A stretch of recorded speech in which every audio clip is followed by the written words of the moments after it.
I ever tell you about the worst roommate I ever had? No? Okay. Well, this guy was borderline abusive. I'm not even kidding. He would say the worst things to me. You're fat. Look at those love handles. Would literally make me doubt every single relationship. You sure she really loves you? Are you sure she's not just using you? Borderline abusive. Okay? Now, what would you do in that situation? You'd probably get in a fight with the roommate, right? You'd probably leave, find a new one, try and make peace with it so it's better. Here's the thing. We all have that roommate. It's the voice, the dialogue inside your head all day long, your entire life. And if you never make peace with that inner dialogue, it's going to drive you crazy. Just like my roommate, it might ruin relationships. It might stress you out. And it'll probably eat all your leftovers in the fridge. Michael Singer's book, The Untethered Soul, which is one of my favorite books, maybe that I've ever read. It's all about that inner roommate, that inner dialogue. How do you make peace with it? Understanding that you are not it. So we're gonna unpack 10 big ideas, very practical stuff that you can do in your day-to-day life to make peace with that and ultimately be happier, be more in the now, experience more peace, aliveness, freedom, joy. Side note, this is the best book with the biggest missed opportunity for the front cover. It's called The Untethered Soul. So I'm thinking like, some universe right here and, astral projecting out. I mean, missed opportunity, Michael. Before we get too far, if you want to pick up this book for free and you don't like reading, there's a free link down below if you get a trial of Audible. That's our affiliate link, so it helps support videos like this. And you can choose this book to get it narrated to you for free. Back to your voice. You ever notice it? It's literally narrating every single thing you do. You can't get a break from it. You can't escape it.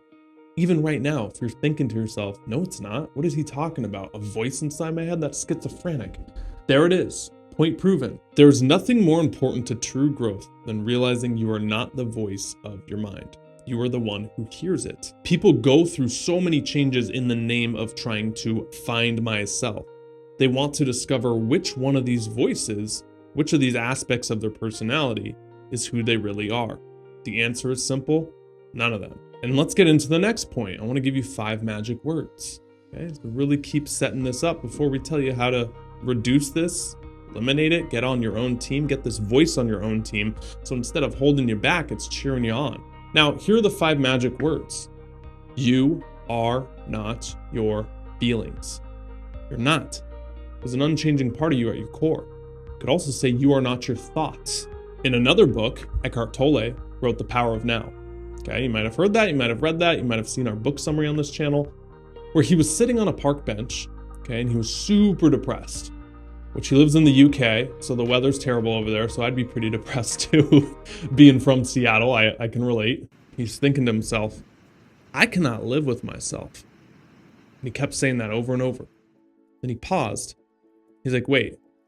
I cannot live with myself. Are there 2 of me or are there 1 of me? Because I and myself right there, is it the I who can't live with myself or myself who can't live with I? And he went on this big questioning kind of, existential crisis of what is the meaning of everything and tied it back to that you kind of have a split self in a way. What I call the 1.0 you and what I call the 2.0 you, right? And there's that 2.0 you that's unchanging at your core there. And so sometimes that 1.0 you will hold you back and say all that stuff. That's the inner roommate chatter. Okay, wise guy on YouTube. So if that's not me, who am I really? You tell me. How much time do we got here? You got 3 days to do a weekend workshop on who we really are. Short answer is this is one of the biggest questions, right? And everyone's got their own spin on it. Freud will call it the ego, the id, and the superego, right? Modern day, you hear mind, body, and spirit, right? These 3 parts of you. Here's what's even more fascinating was reading the biology from a biological standpoint with you. Your cells literally regenerate, almost all of them, right? With the exception of some, every 7 years. So you have a completely new body almost. Think back to your teenage years. Is that punk rock, rebellious version of you? That's still you, but it's not you today. It was a past version of you, right? And so is that really you? Or is the future that you see for yourself, that like 2.0 image, is that really you? Or is the present day you? The way I see it, there's 2 possible outcomes to this. Okay, there's 2 possible paths that you could go down after hearing this. And the first one is not good. The second one, probably what you want. Let's talk about the default way. This is how most people live their lives.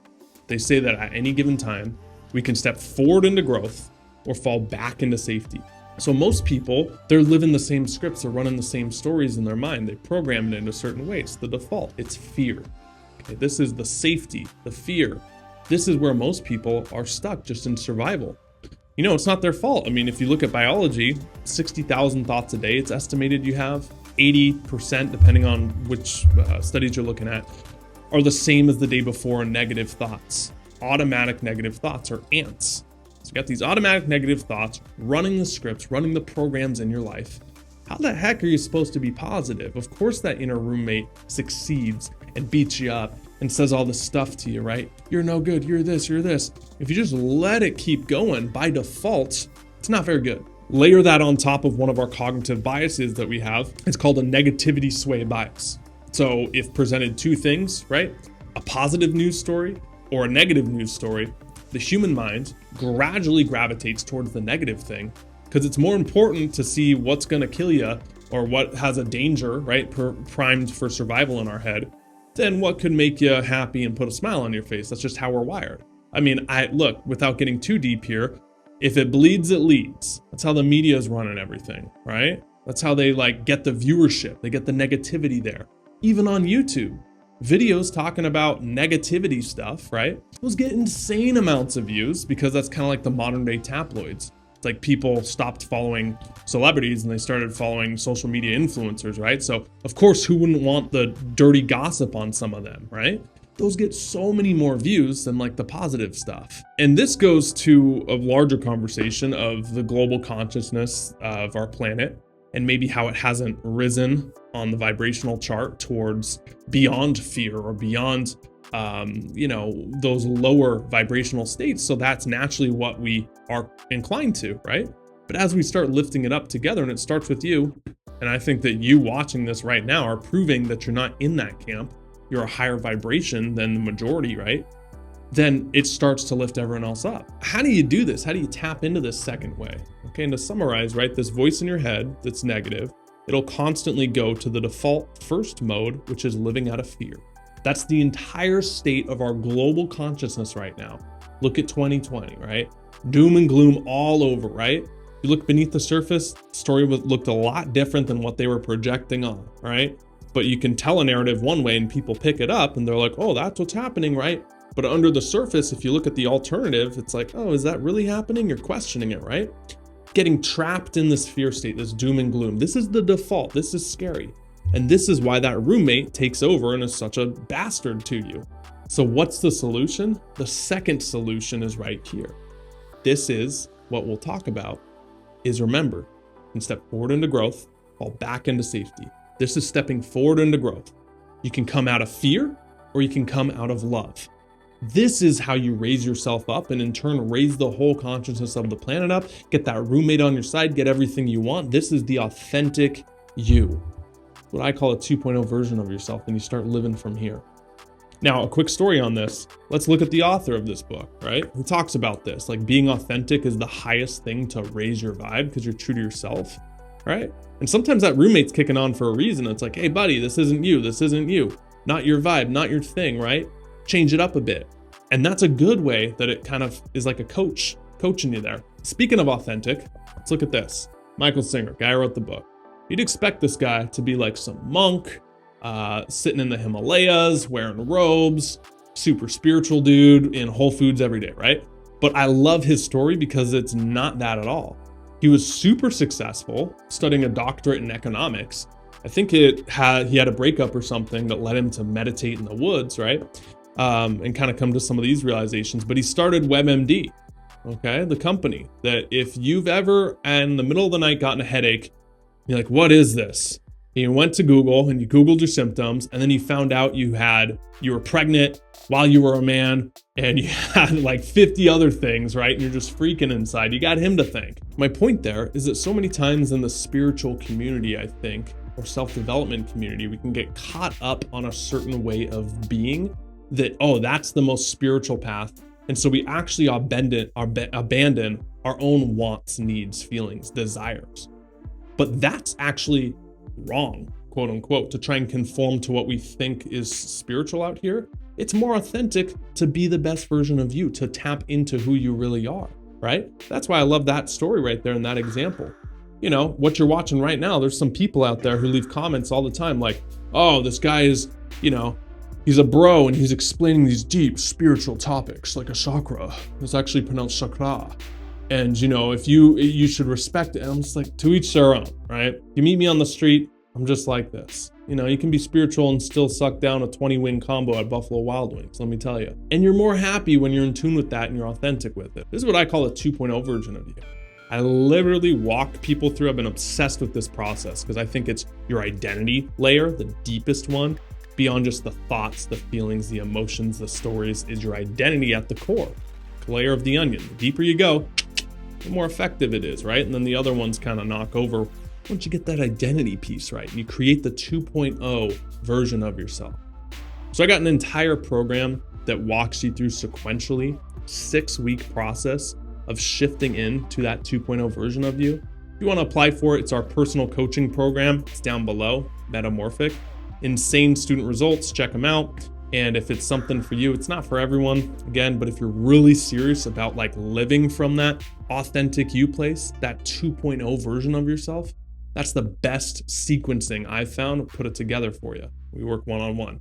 Here's a simple exercise you can do in your journal. Write 3 things that you believe to be true that other people might disagree with. What are they? Example, you think winning the lottery, everyone says that's so great. Why do you think it's not?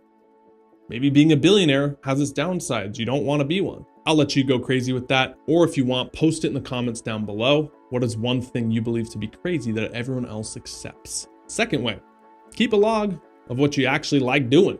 Imagine that, right? What are some hobbies? What are some things that like you really find yourself immersed in that flow state with it, right? Because when they survey people who are happiest at the end of their lives, you know what they're doing? They're the ones who are spending most time in that flow state of where time just kind of passes and you don't really worry anymore. This could be exercising. This could be, for me, it's drumming, right? And practicing. An hour flies by like that. This could be hanging out with your friends. This could be your hobby that you're obsessed with. For me, this is like reading and studying and doing this camera stuff. I don't even know what time it is. That's how you tap into the authentic version of you and stop looking for the answers and start listening for them. Keep a log of what you don't like doing. This is the third thing, okay? For example, in my 20s, I hated nightclubs. Just dreaded them, right? Everyone was like, you know, I was 25. They're like, hey, what are we doing tonight? They're like, oh, we're going to this club. I'm like, it sucks. I really wanted to go, but I'm starting to feel sick, man. Like, yeah, I'm just not going to be able to go. The fourth little exercise that I want you to do after this video, or post in the comments, what do you no longer believe is true? What have you changed your mind on? Okay? Is that a belief? Is that a feeling? Is that a opinion? It's okay to change your mind. And I think that that is part of the evolution of you. Is that stop getting so trapped and rigid in this old identity of yourself and carrying that around, right? If you liked, again, to go back to the first part of this video, if you were that teenager and you carried around that teenage way of communicating into your 20s and 30s, what is that called? You're immature, right? You haven't evolved. Some people just grow in age. Other people grow in maturity. It doesn't always go together, right? I'm sure you've seen 40-year-olds who act like they're 20 and vice versa. If you're like me, a millennial, quarantine kind of put an extra 20 years on you. Staying indoors all day, getting excited with the weather. Next big idea. I want to illustrate this with a story. I told it to you recently, but it's so worth repeating because it comes from here. The story is of a woman who is walking and she gets stuck by a rose bush. This thing is massive. It's like a fairy tale land, right? A thorn right in her arm, the size of my thumb. Huge thorn. So what does she do?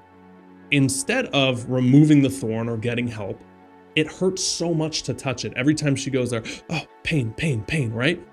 She constructs her whole life around it to avoid the pain of touching the thorn. She gets a bed that she can sleep only on her right side on, so she never has to hit the thorn. She only wears sleeveless dresses, even though she used to love fashion, right? So it doesn't hit the thorn. She stopped exercising, something she loved to do, because the clothes would hit her thorn, or the exercise, or the weights would. Her whole life has been shifted to avoid pain and stay safe. But has it really? Because see, she constructed her whole life around this one thing. Yeah, technically she's safe, but she's not really living. She's just kind of getting by. Now, what that story represents, if you haven't picked up on it, is that thorn are kind of the baggage that we carry around with us. The negative experiences, the negative events, the people, the heartbreak, the pain, the shadow self, all that stuff is painful to look at or touch. Removing it is healing, right? And I'm not trying to minimize, that's a huge process we don't have time to get into, but it's really being okay, not just trying to ignore the thorns metaphorically that you have, that you carry around with you, right? I call them sandbags that are weighing the hot air balloon down, right? But being okay looking at that stuff, questioning it, reframing it, changing the meaning of it, right? Whether with yourself, a coach, a therapist, whoever. And that's what this book really talks about, is being okay, allowing the space to do that stuff, to heal from it, to grow from it. Because here's the thing, this is the next point. I've said it in other videos that you don't always rise to the highest version of yourself that you can imagine. That sounds kind of negative, I know. But like we get these grandiose visions of ourselves, right? And if you've ever made a vision board, how come everything on there didn't come true? Sometimes it's things out of your control, right? And they just haven't happened yet. But I'm willing to bet there's a few things on there, or your goals for last year, that didn't happen. Not because you didn't want it, not because you didn't believe you're worthy of it, but because of these thorns, these lowest versions of yourself holding you back. And you can't just positive think your way around that. You gotta work with it. So again, we don't rise to the highest version of ourselves that we can imagine. We default to the lowest levels of ourselves that we can accept. In other words, the real suffering isn't the 10 minutes that negative thing happens to you, or that 1 year you went through a terrible breakup, right? And it crushed your soul and ripped it out and spit on it and threw it on the ground and they stomped on it in front of you, right? That sucks. But what sucks even more is the 5 years you carry that around with you. Is the next relationship you go into and you still haven't healed from the first one. So you mess up the current relationship because it's your fault that you haven't healed from that.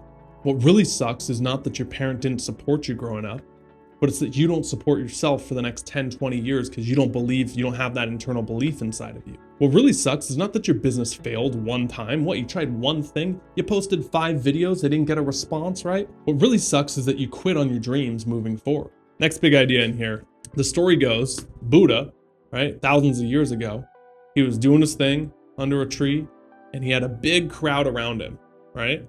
And he was doing his little preaching, he was doing his dance, some of his best bits, right? Getting the crowd wild up. And then one guy hated him. So one guy comes up, spits on him, says, you're a fraud, you're a fake, how could you? All this stuff, just spewing negativity. I don't know if you have anyone in your life that you could relate to on this. Boss, coworker, unsupportive friend, family member, whatever. The Buddha turns and he looks at the man. He looks down, he looks up. He says, if someone brings you a gift and you choose not to accept it, whose gift is that?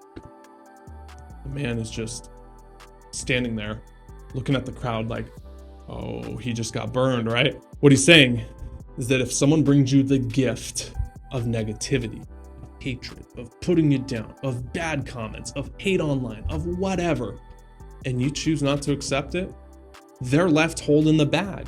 That is the poison that's gonna hurt them. That's the biggest breakthrough here in what this book talks about.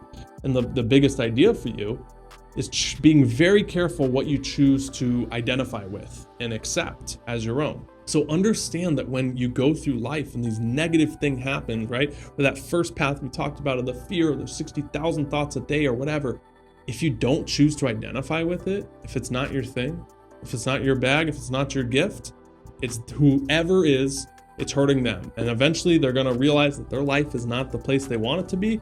And maybe they'll pick up this book, or maybe they'll watch these 10 big ideas and at least take 1 or 2 away that influences their life. If you're ready to create the 2.0 version of yourself, okay, and you're ready to really go hard for the next 6 weeks, and you're serious about that and you want some help, I'd love for you to apply for our identity shifting process, Metamorphic. Okay, it's down below. And it's just a quick little video that explains more about kind of what it is, who it's for, who it's not for. And then if you'd like, feel free to fill out that application. And if everything looks good and it goes through and stuff, we'll hop on a call, me and you, and we'll just chat a little bit more and hear about you and see if we can actually help you. Spots do fill up though. Not everyone gets one. So if you want it, go down below. Normally at this time of month, they're pretty good. Love each and every one of you. Thank you for being here. And until next time, stop settling, start living. See ya.